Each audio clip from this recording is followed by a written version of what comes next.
আজকে আমরা ট্রাজেক্টরি চ্যাপ্টারে একটি প্রবলেম সমাধান করব। তো আমাদের এই প্রবলেমটি হচ্ছে xy = a স্কয়ার আয়তাকার অধিবৃত্তের লম্ব ট্রাজেক্টরি সূত্র নির্ণয় করো এবং এর চিত্র অঙ্কন করো। তাহলে আমাকে একটি সমীকরণ দেওয়া আছে, এই সমীকরণটি হচ্ছে একটি আয়তাকার হাইপারবোলার সমীকরণ, ঠিক আছে, এবং এই সমীকরণের লম্ব ট্রাজেক্টরি বের করতে হবে। তাহলে আমরা শুরু করব এইভাবে। দেয়া আছে xy = a স্কয়ার। তাহলে এই সমীকরণকে আমরা x এর সাপেক্ষে অন্তরীকরণ করি। তাহলে আমরা দিব 1 নংকে x এর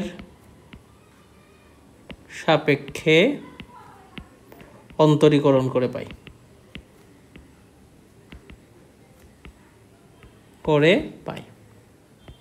তাহলে কত আসবে? এখানে যেহেতু x এবং y গুণ আকারে আছে, তাহলে আমরা গুণের ইউবি সূত্র অ্যাপ্লাই করব।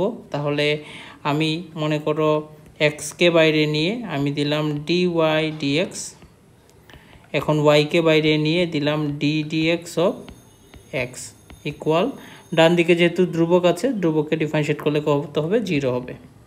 তাহলে আমাদের আসবে x dy dx plus y equal 0। এটাকে দিলাম সমীকরণ 2। এখন লম্ব ট্রাজেক্টরি বের করার ক্ষেত্রে 2 নং সমীকরণে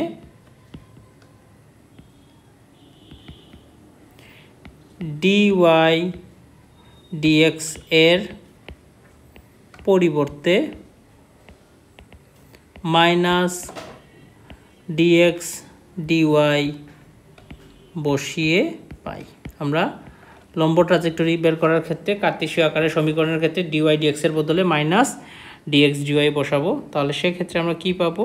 মাইনাস x dy dx এর বদলে আমরা দিব dx dy plus y equal 0।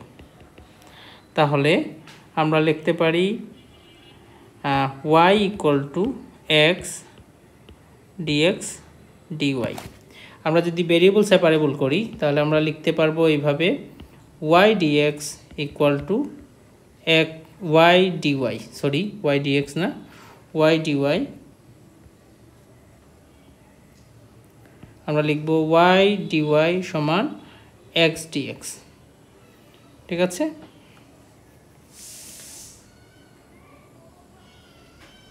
তাহলে আমরা x dx minus y dy equal to 0 দিতে পারি। এখন যদি আমরা সমাকলন করি তাহলে সেক্ষেত্রে লিখব integration of x dx minus integration of y dy equal, এখানে একটা ধ্রুবক আসবে, নাম দিব c। তাহলে x কে ইন্টিগ্রেশন করলে আমরা পাই x²/2, y কে ইন্টিগ্রেশন করলে পাই y²/2, y²/2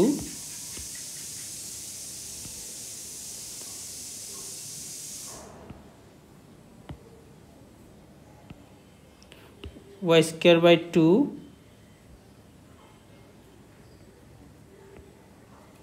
সমান c। তাহলে আসবে x² minus y² equal to 2c। তো এটি নাম দিব 3 এবং ইহাই নির্ণেয় লম্বগোত্রের সমীকরণ, লম্বগোত্র, ঠিক আছে। এখন আমরা যদি এর চিত্র আঁকতে চাই তাহলে আমরা আগে জানবো যে আমাদের কি কি সমীকরণ দেওয়া আছে, আমাদের সেটা জেনে নিতে হবে। আমাদের যে সমীকরণগুলো দেওয়া আছে সেটা হচ্ছে, আমাদের দেওয়া ছিল xy equal to a square, এই সমীকরণটি দেওয়া ছিল। এটা হচ্ছে রেক্ট্যাঙ্গুলার হাইপারবোলা।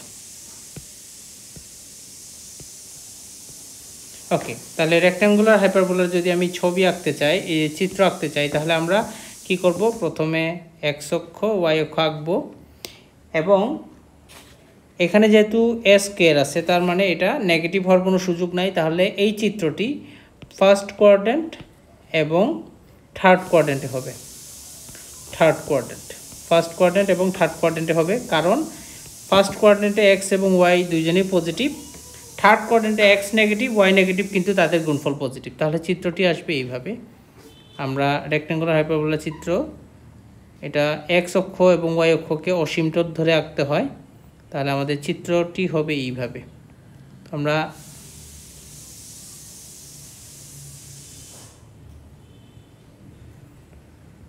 এরকম দিব, এটা হচ্ছে ওয়াই অক্ষ, এটা এক্স অক্ষ, এটা এক্স প্রাইম, এটা হচ্ছে ওয়াই প্রাইম। তো আমরা এই চিত্রটা এক্স অক্ষের এক্স অক্ষ ওয়াই অক্ষের ফার্স্ট কোয়াড্রেন্টে একবার রাখবো এবং থার্ড কোয়াড্রেন্টে একবার রাখবো।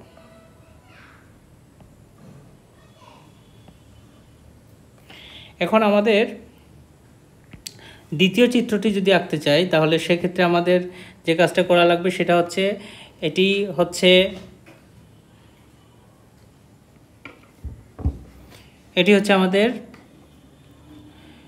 আমাদের হাইপারবোলার সমীকরণ। এই সমীকরণটি হচ্ছে একটি হাইপারবোলার সমীকরণ, অর্থাৎ অধিবৃত্তের সমীকরণ। আর অধিবৃত্তের সমীকরণটি হচ্ছে এইভাবে আসবে। এটা এক্স অক্ষের দিকে আসতে পারে, ওয়াই অক্ষের দিকে কার্ভ হইতে পারে, এক্সের নেগেটিভ দিকে কার্ভ হতে পারে এবং ওয়াইয়ের নেগেটিভ দিকে কার্ভ হতে পারে। তার মানে চিত্রটি আসবে এইভাবে। তো আমরা এই প্রশ্নটিতে আমরা রেক্ট্যাঙ্গুলার হাইপারবোলার লম্ব ট্রাজেক্টরি বের করেছি এবং তাদের চিত্র এঁকেছি। তো পরবর্তী ভিডিও দেখার আমন্ত্রণ রেখে আমি এখানে শেষ করছি। ধন্যবাদ।